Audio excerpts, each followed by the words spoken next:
So, nung 17 ako, meron akong mitral valve prolapse. So, basically parang may singaw yung heart.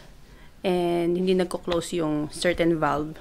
Kaya, ang result nun is palpitations, hindi regular yung heartbeat, and then laging may stabbing pain sa heart. One of the nararamdaman. And then, yun, bawal sa mga strenuous activities like sports and yung mga exercise na kailangan mo buhat ng weights, hindi rin yun allowed. So, nalaman ko yun nung umalis ako sa Maritime School. Kasi dun sa Maritime School, lagi akong, most of the time, pagka meron kaming exercises na hihimatay ako. And so, I found out nung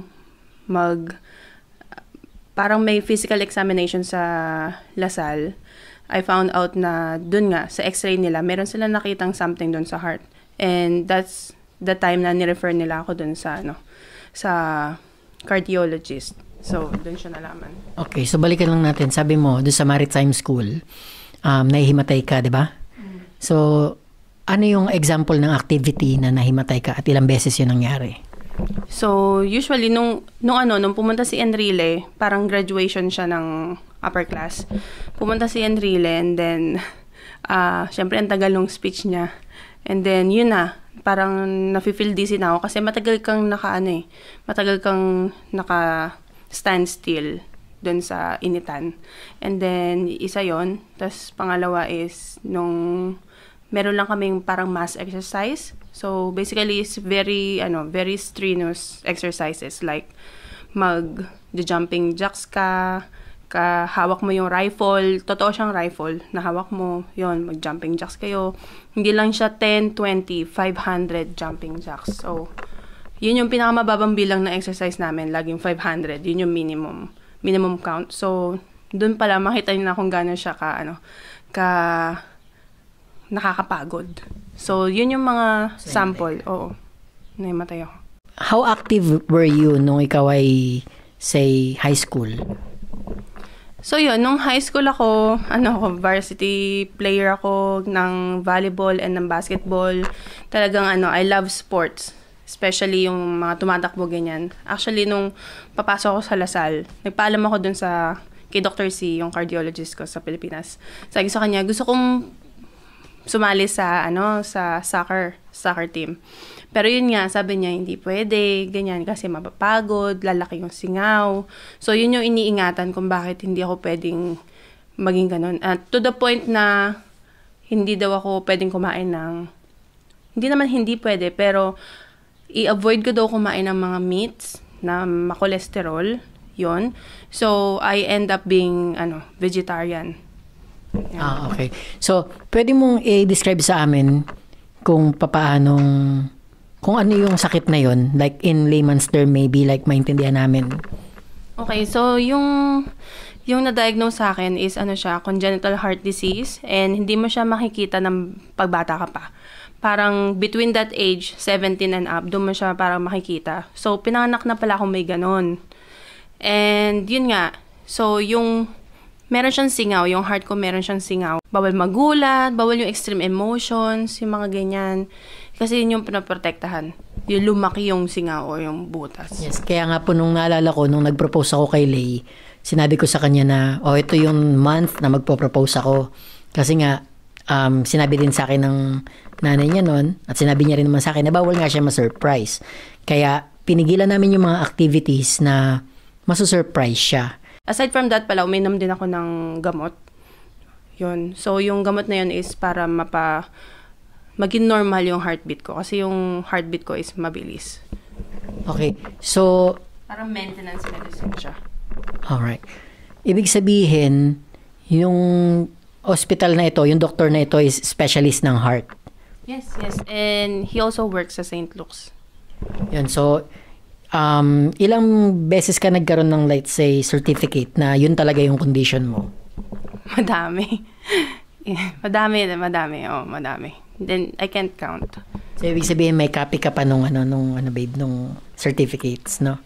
Yes. I always bring it with me. Yung copy ng certificate, pati yung copy ng reseta ng gamot niya sa akin. Pero pasaway nga ako. So, since nung napunta ako sa Singapore, hindi na ako umiinom ng gamot. Yun yung hindi maganda.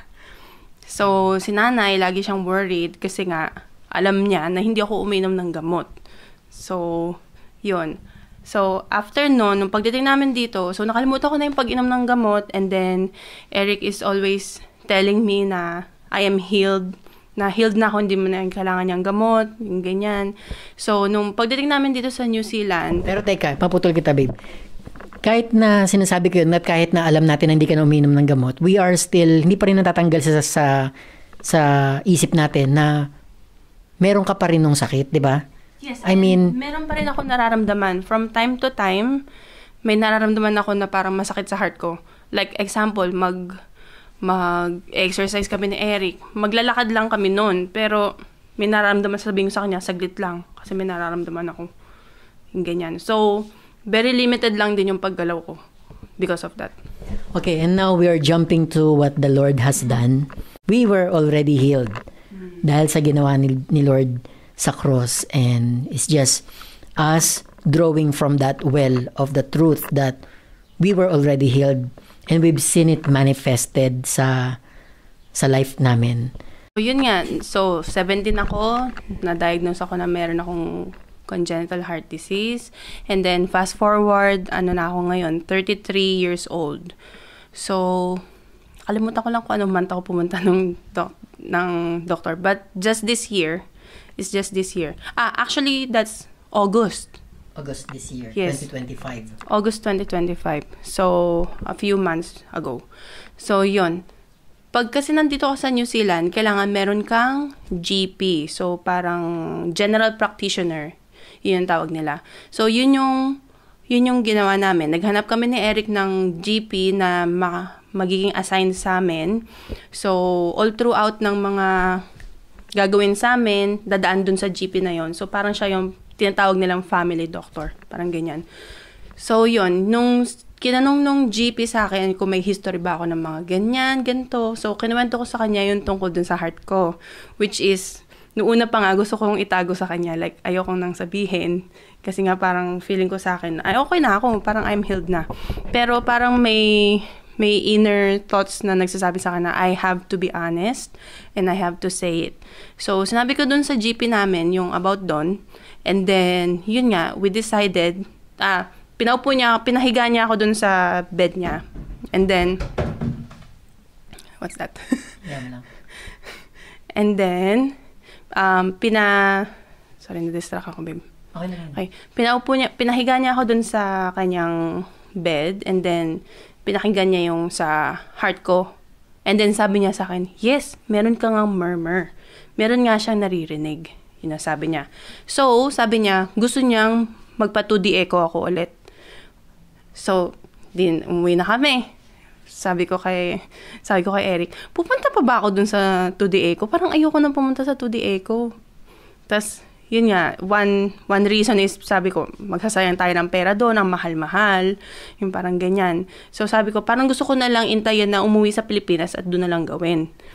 Pero, yun nga, sabi sa akin ni Eric is, pag pumunta ka doon sa 2D echo mo, eto late, pag pumunta ka doon, is just you confirming na ikaw nga ay na-heal na talaga ni Lord. So, parang ako is, sabi ko, oo nga no, I am healed, ba't ako matakot to go there? Kasi one reason kung ba't ako natatakot din is, ang tagal ko nang hindi uminom ng gamot, parang 6 years? 6 or 5 years na ako hindi uminom ng gamot. So, natatakot ako, like, baka mamaya lumaki na yung singaw, nung heart ko, ganyan. So, yun na. So, sabi ni Eric, just go there and then, para ma-confirm na healed ka na. Sabi niya ganyan. So, pumunta na ako doon. So, nung pagdating ko doon, nasabi na yung info na mga sinabi ko na bawal magulat, ganyan. Tapos sabi din, bawal daw pag nanganak daw ako, hindi daw iwasan daw yung normal delivery kasi bawal umire, ganyan. So, madaming bawal. Daming bawal. So, pagdating doon sa sa akin ng gagawa ng 2D echo ko, Sabi niya sa akin, so ito yung mga sinabi sa akin ng GP mo. Sabi niya ganyan. So ito yung mga bawal sa'yo, mga ganyan. Tapos sabi ko, yes, that's true. Tapos dinala ko pa rin nga yung dati kong result ng ng 2D Echo sa Pilipinas. Dinala ko lang just para makumpara lang, para magkaroon ng comparison. So yun, so habang ginagawa niya, nakikita ko nagchi-change yung face niya. So habang ginagawa niya yun, nung medyo like how would I say 75% done na yung yung pag-check nung sa heart. Sabi niya sa akin, sure ka ba dyan sa pinuntahan mo na doktor sa Pilipinas? Sabi ko, yes. Sabi ko sa kanya ganun. In fact, maraming beses akong pumunta sa kanya. Sabi ko ganun, maraming beses akong nagkaroon ng 2D Echo test. Sabi ko, bakit? Tapos, sabi niya, ito yung exact nung sinabi niya na, it is as if it wasn't there. Sabi niya ganun. Sabi ko, ha? Parang sobrang question mark yung face ko. Tapos, inulit niya ulit, yes, it is as if it wasn't there. Sabi ko, what do you mean? So, you mean I'm healed? Tapos sabi niya, yes, I would say you are healed. Sabi niya ganun. Tapos yung face niya, parang hindi rin siya makapaniwala. So, sabi ko sa kanya, so, ibig mo ba sabihin, parang may butas yung pinto, tapos ngayon, wala nang butas yung pinto. Paano yung mangyari? Sabi ko sa kanya ganun. Parang tinatanong ko siya kasi siya yung doktor siya yung nakakaalam. Like, maybe there's a scientific reason behind it. Ganyan. Tapos sabi niya, hindi rin niya ma-explain. So, ang sabi lang niya sa akin, para lang meron siya masagot, ang sabi niya is, I think yung fresh air ng New Zealand brought you healing. Tapos sabi, doon ako na pabalik sa ko na, I know, ito yun yung sinasabi ni Eric, na we will just confirm na the Lord already healed me. So, yun. And then, sobrang tumataas yung balahibo ko until now. Tapos, yun na. So, sabi niya pa sa akin, this is the last time that you will come here. Sabi niya ganun. Hindi mo na kailangan bumalik dito.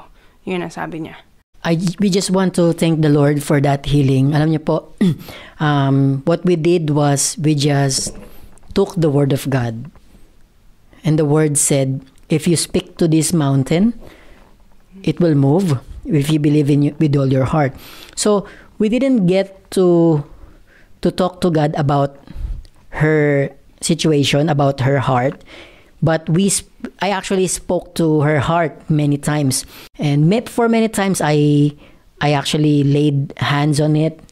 Ganon ang ginawa ko. I also benefited from listening to Andrew Womack, yung mga podcast ng mga sinasabi niya, and he's a very grace-based man, and I should say word-based preachings na dinideliver niya. So we believed on that. In other words, we just believe in the word of God. The healing is already available, but we drew from that well kay Lord na kinukuha na namin. Lord, we're claiming this because you promised it. And so it came to pass. So we praise the Lord. We thank you also for your prayers to us. We're doing fine here. And marami pa kaming pwedeng i-share, but the time is just not enough. So thank you, Jesus, for everything you've done. Meron pa sana akong gusto i-share. Like, nung nagpunta tayo kina Feliz, yun. Tapos, na-share natin yung nangyari sa akin na healing. Si Feliz po ay yung deputy supervisor ko. So, siya yung sumunod sa akin dun sa school na pinagtatrabahoan ko ngayon. So, hindi namin alam ni Eric na yung dalawa pala dun sa kaibigan niya is mga medical practitioner. So, yung isa dun is, siya, like, doctor talaga siya sa sa heart pa. Yun pa yung niya, parang expertise niya. And then, nung nakwento namin yun, nagulat yung kaibigan niyang yun. Nakalimutan ko lang yung name eh. Tapos, sabi niya sa akin, did you not consider having an operation, open heart procedure? To sabi ko, actually, nasuggest yun, pero yun nga, we don't want to do it. Pero sabi niya na parang there's no way talaga na mawala yun. Kasi scientifically, if you're going to look at it that way, it will stay there, not unless na magkakaroon ako ng open heart surgery, sabi niya. So, kahit sila, sabi nila, that's a miracle.